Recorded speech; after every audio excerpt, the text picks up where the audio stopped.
preparaste todo el tema de memorización? Si quieres contarnos también un día tuyo tipo, que entiendo que de hecho ahora hemos encontrado un huequito, pero siempre estás trabajando, siempre tienes proyectos. Cuéntanos si quieres a nivel más de estudio aspectos que les pueda venir bien a la audiencia. Sí, yo un poco me basaba en tu academia de técnicas de estudio y un poco lo que divulgas tú o algún influencer, ya sea de técnicas de estudio y de cómo funciona el cerebro. Yo siempre en mi día, por lo general, yo trabajo a las tardes, entonces yo empezaba a la mañana, me despertaba, lo que hacía es, según me despierto, empiezo a recoger y a hacer cosas o al desayuno o a hacerme la comida para el día, me ponía un podcast, solían ser dos podcasts o tres porque tardaba más, entonces depende del día, escuchaba uno o dos podcasts a la mañana, Muy me iba a bien. la biblioteca. Y a mí, por ejemplo, en mi caso en la biblioteca, bueno, lo que hacía es el móvil en modo avión, porque si no lo miro, o me salta una notificación, o si no lo miro, porque somos todos unos adictos de la dopamina y del móvil. Entonces yo llegaba modo avión y lo que me gustaba antes para empezar, para entrar un poco en foco, en mi caso, porque yo me conozco y yo ya sabía un poco cómo funcionaba yo, lo que hacía es leer 10-15 minutos. Me ponía el cronómetro y depende del día, si estaba muy motivado, leía más o menos, pero lo que hacía es todos los días leer 10 minutos. Entonces leía el libro que me Como, tocase. como el ritual, ¿no, Íñigo? El Sí. ritual o el calentamiento dentro de Sí, una sí, sesión de sí. trenes. Sí, sí. A mí me gusta mucho porque me calma la mente. Igual a mí la mente me da muy rápido.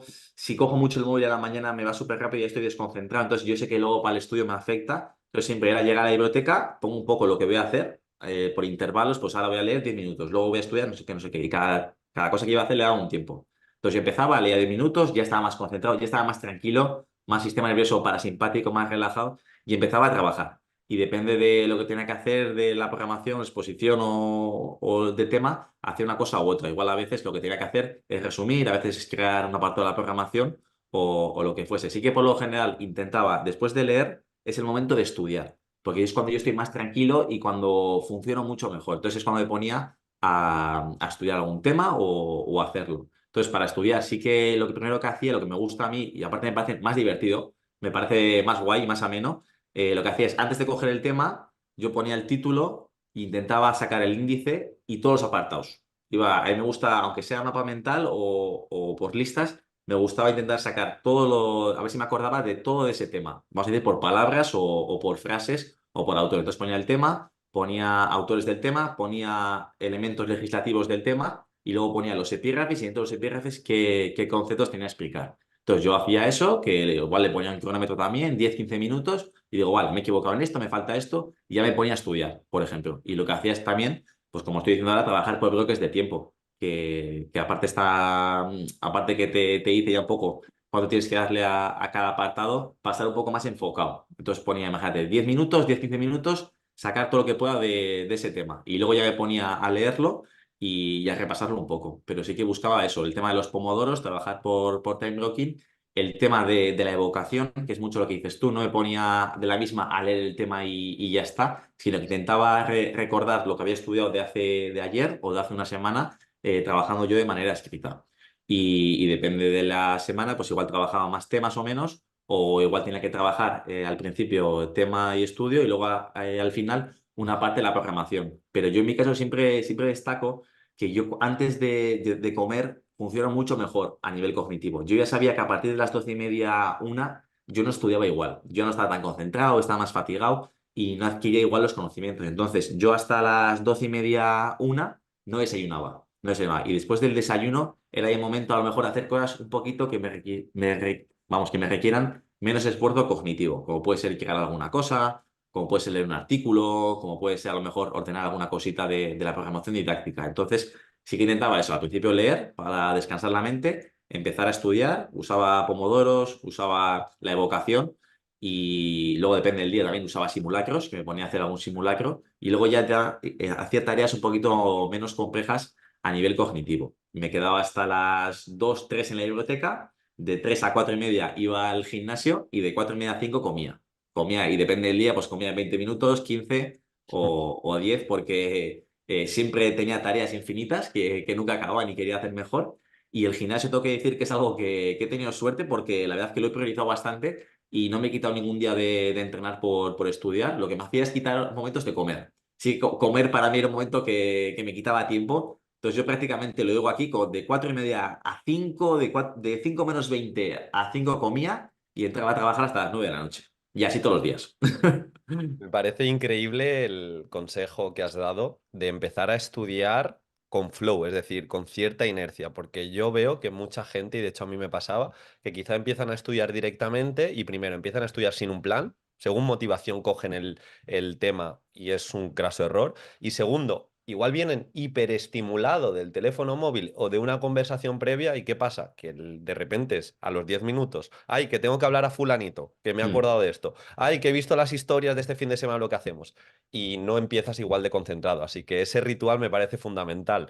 Algo que te entre y te enfoque. Y segundo, pues Mm. esa planificación para saber en cada bloque de tiempo al menos ese estudio dónde te vas a concentrar y cómo lo vas a hacer mejor. Has hablado de la preparación, que bastante bien, se te ha visto bastante entero, muy proactivo, de hecho te la has tomado a modo desafío y creo que incluso la has disfrutado, entre comillas. Te quería hablar de momentos malos. Si has tenido algún momento negativo, has tenido algún momento de no voy a llegar, es imposible, algún drama y cómo lo has solucionado. Pues no sé, claro, que yo esa pasa que ahora lo veo y solo me acuerdo de lo bueno y parece que ha sido fácil. Pero la verdad es que estar trabajando, estar haciendo, bueno, ser también un poco influencer con mi proyecto personal de divulgación, a la vez hacer el máster, a la vez hacer otros proyectos y opositar, sí que ahora parece que lo hice fácil, pero a veces fue duro. Tenía muy poco tiempo, tuve una época donde lo dejé con mi pareja, donde se me rompió el coche, donde tenía que hacer las prácticas y era una locura porque tenía que coger dos buses, un metro para hacer las prácticas en un colegio. El tiempo libre leía un poco en el momento que estaba yo en la sala de profesores. Luego tenía que bajar, tenía que ir a trabajar. Entonces fue unos meses también muy duros donde no llegaba a todo, donde tenía que hacer el trabajo de fin de máster, tenía que hacer los deberes de la oposición, tenía que trabajar, tenía que entrenar y sí que a veces había mucho estrés. Había mucho estrés y bueno, lo que intentaba hacer es hacer lo que pudiese y ya está, lo que se podía hacer. Si no escuchaba más podcasts o me formaba de otra manera y ya está. Yo creo que eso fue unos elementos un poco más difíciles de la preparación.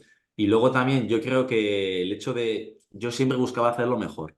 Yo soy muy obsesivo con hacerlo mejor, con buscar la perfección, con buscar los mejores libros, con buscar los mejores podcasts, con hacer la programación lo mejor posible, ya que encima partía de no tener mucha experiencia como docente. Entonces la programación siempre le daba vueltas y veía fallos y esto y te la mandaba a ti. Y hubo un momento que también tú te acuerdas que encima yo trabajaba, pues que trabajé con otro preparador y mi programación didáctica tenía un montón de fallos y teníamos que entregarla, pero al de nada. Entonces tuve varias noches de dormir poco, de tener que hacer retoques para que la programación estuviese un poquito mejor y fue un momento, por así decirlo, más duro, pero bueno, que se hizo lo mejor posible y yo diría que esos dos momentos fueron los más difíciles que pensaba, joder, es que encima llevo tanto tiempo y la voy a cagar ahora porque esta programación le falla este elemento que es básico y tal, pero bueno, yo creo que al final fue bien.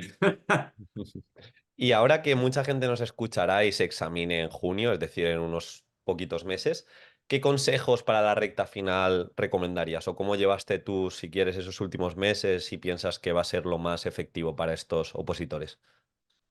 Sí, no sé, yo también he escuchado a mucha gente que da consejos y parece lo típico, pero en el fondo, por un lado, el trabajo está hecho, si has currado y si has trabajado, te va a ir bien, te va a ir bien sin duda, al que le pone ganas y esfuerzo y cariño, le van a ir bien las cosas. Siempre digo lo mismo, antes o después, me da igual si es ahora, si es más tarde, entonces va a ir bien seguro. Y por otra parte, que va un poco por otro lado. Si todavía te quedan cosas para hacer, hay tiempo. Yo soy muy de los de currar y darlo todo. Y yo también al final, cuando estaba con la posición, ya estaba muy cansado, ya eran muchas cosas, ya quería que saliese el examen y ya está, y que sea lo que sea, pero que yo buscaría que apretar un poco, si se puede mejorar algo, leer algo, algún podcast, algún elemento que consigas, porque todo te puede aportar y a lo mejor algo que has leído hace una semana lo vas a mencionar en la programación o en la exposición didáctica. Así que eso, por un lado el trabajo está hecho y por otro lado, apretar todo lo que se pueda, que luego tocará descansar, igual son un año de descanso, 2 años, así que nadie te coma la cabeza con o ya vas tarde o no se puede, o a lo mejor es que la gente ha trabajado mucho y tiene muchos puntos y tú no vas a sacar nada y ya está. Yo lo daría todo y que sea lo que sea. Y yo, por ejemplo, en mi caso, que no lo he mencionado, a mí me preguntaron, como he dicho en la exposición, me preguntaron sobre la metacognición y yo había escuchado la semana anterior la entrevista que tienes tú con Ángel Pérez Puello, que es una entrevista que es brutal, que es brutal. Y en la exposición didáctica, en la respuesta a la pregunta, yo les dije, joder, casualmente, la semana pasada escuché una entrevista de Ángel Pérez Puello que me encantó y decía esto que es que, y justo fue algo que escuché la semana pasada. Y yo creo que te diga un tío que se ha escuchado un podcast de educación la semana pasada y te esté respondiendo, joder, pues yo es que muchos compañeros docentes que tengo es que no se forman de esa manera. Y bueno, creo que es un elemento que también fue guay y que nunca sabes lo que te puede valer, así que eso, apretar, darle caña y ahora toca estudiar a muerte y luego será descansar a muerte y ya está. Espero que el tribunal nos escuche, ¿no? Que le hayas dejado nuestro podcast Academia en Movimiento Aprenda ahí a tope. Estoy de acuerdo contigo, pero tampoco me gusta la frase de ya está el trabajo hecho, también es lo que has dicho tú en la segunda Mm, parte. Al sí, final, yo creo que si les quedan 90, 80, 100 sesiones de estudio bien hechas, y como sí. tú has dicho, cada día aprendiendo algo, aunque no hayas hecho ningún simulacro, aunque pienses que estés a un 50%, un 60% de conocimientos que requiere la oposición, yo creo que se puede. La oposición de educación de forma positiva tiene ese componente subjetivo que si sabes jugarlo y tienes Sí. un poquito de suerte y te pilla preparado, ostras, a veces aparece. Y yo me acuerdo que para mí fue vital, que fue cuando dejé de trabajar, abril y mayo. Abril y mayo yo pegué un apretón espectacular, hice más de 20 simulacros, Mm, mejoré mucho los temas, entonces que se puede, que la gente que al menos lo intente con toda su fuerza y como tú dices, luego tienen mm. mucho tiempo para desconectar y casi siempre merece la pena. Si te parece, para acabar, Íñigo, he preparado, bueno, tengo aquí algunas preguntitas, un poco más off topic, aunque la primera sí que está relacionada con oposiciones. Imagínate que sacas plaza, a ver si hay suerte y entras y tienes plaza, y te toca en poco tiempo ser presidente de tribunal. Ahora ya estás en el otro rol. ¿Qué actitudes, tanto a nivel de habilidades y contenido, valorarías para escoger a un opositor en la prueba oral? Estaría guay que yo fuese luego miembro del tribunal, estaría muy guay. Yo diría, sobre todo, a mí me gusta mucho, que a veces no sé si se puede transmitir o cuesta, a mí me gusta la gente que tiene pasión, que se ve que tiene ganas, que tiene energía, y no lo digo porque lo tenga yo, pero es que es como todo, si es que, no sé, una pareja, en un trabajo, un compañero, yo quiero gente que tenga ganas de cambiar las cosas, de hacer cosas diferentes, de currar, de ponerle cariño. Y eso a mí me gusta que se vea en la gente. Yo creo que yo cuando estuve exponiendo se veía. Yo iba con una actitud de ejercicio, movimiento, salud, de hábitos, de bromas, que ellos ya sabían que mis ganas era un poco eso. Entonces me gusta mucho la gente que tiene mucha proactividad, mucha pasión, mucha motivación, muchas ganas de formarse, de hacer cosas diferentes. Y eso a mí me gustaría que se viese, que es un tío, que sea un tío, una tía que se forma mucho y que hace muchas cosas y que tiene ganas de hacer cosas aunque tenga, me da igual, o 20 años o 40 o 50 y que tenga un poco ganas de cambiar la situación, de la sociedad, de la educación física, del movimiento, del sedentarismo, me da igual, del sistema del trabajo emocional o lo que fuese. Entonces diría un poco eso y que se vea que innova, que se vea que está puesto al día, que escucha entrevistas, que lee. A mí me gusta la gente que lee. Y si eso se ve en la exposición, pues ya me dice mucho. Lo puede hacer mejor, lo puede hacer peor, porque al final yo siempre digo lo mismo. O sea, tú saber de un tema, o sea, no tiene misterio, es ponerte a estudiar, o sea, es ponerte a leer. Hoy en día más con ChatGPT, con otro tipo de cosas. O sea, a mí no me importa que alguien tenga X títulos, X formaciones, porque eso al final es que lo puedes hacer. Pero si es una persona que le gusta aprender, que tiene ganas de crear, que tiene ganas de ponerle cariño a las cosas, de crear proyectos, esa pasión, esa motivación, esas ganas de crecer, con eso, esas soft skills son todo. Y yo creo que si haces ver al tribunal que tienes eso, no sé si tienes un documento mejor o peor, pero van a querer trabajar contigo fijo, fijo. Qué bueno.